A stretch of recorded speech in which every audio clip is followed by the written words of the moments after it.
News, सच जरूरी है। दर्शकों नमस्कार, मैं श्रद्धा तिवारी और आप देख रहे हैं MNS न्यूज टीवी। तो आइए देखते हैं छत्तीसगढ़ से आई हुई खास खबर। एक नजर डालते हैं आज की हेडलाइंस की ओर। धमतरी गांजा और नशीली दवा बेचने की शिकायत। पुणे में AI आधारित ट्रैफिक सिग्नल प्रणाली। विधान परिषद चुनाव के लिए तय हुए भाजपा। तो आइए देखते हैं धमतरी से आई हुई रिपोर्टर मनोराज की खास खबर। गांजा और नशीली दवा बेचने की शिकायत। धमतरी जिला धीरे धीरे गांजा और अन्य तरह के सूखे नशे के अलावा अब ड्रग्स का भी हब बनता जा रहा है। यहाँ आए दिन भारी मात्रा में गांजे की खेप पकड़ना आम बात हो गई है और अब तो ड्रग्स जैसा खतरनाक नशा भी छोटे छोटे गांव के युवाओं तक को अपने पंजों में जकड़ रहा है।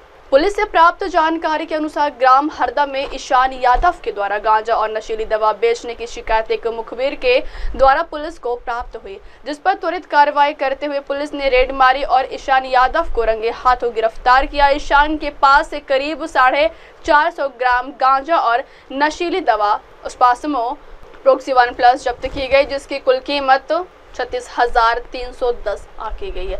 इसके अलावा आरोपी के पास से एक धारदार बंटिची चाकू भी जब्त किया गया है। होली के ठीक पहले पुलिस द्वारा की गई इस कार्रवाई को एक बड़ी सफलता के रूप में देखा जा रहा है।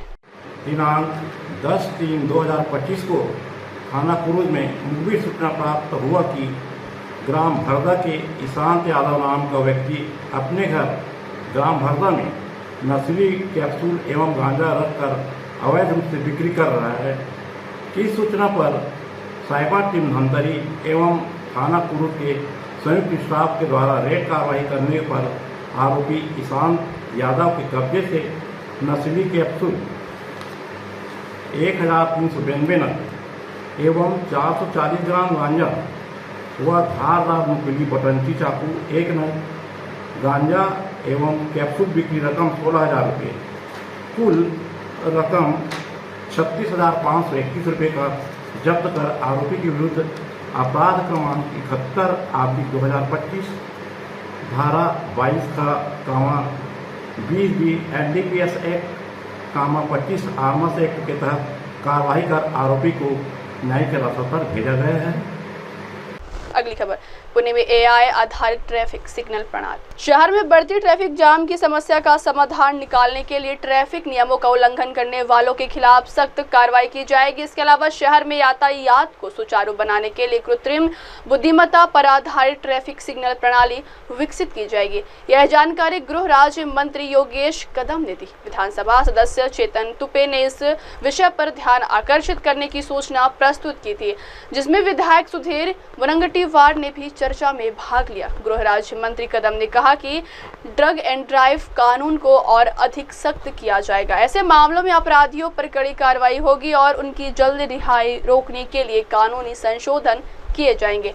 नशे में वाहन चलाने वालों पर नजर रखने के लिए ट्रैफिक विभाग और पुलिस तंत्र के बीच समन्वय को बढ़ाया जाएगा। शहर में यातायात व्यवस्था सुधारने के लिए गति अवरोधक, दुर्घटना संभावित क्षेत्रों की पहचान, सिग्नल प्रणाली और अन्य सुरक्षा उपायों को लागू किया जाएगा। अगली खबर, विधान परिषद चुनाव के लिए तय हुए भाजपा के। महाराष्ट्र में विधान परिषद की 5 सीटों के लिए चुनाव कार्यक्रम घोषित कर दिया गया है और 10 मार्च से आवेदन प्रक्रिया शुरू हो गई है।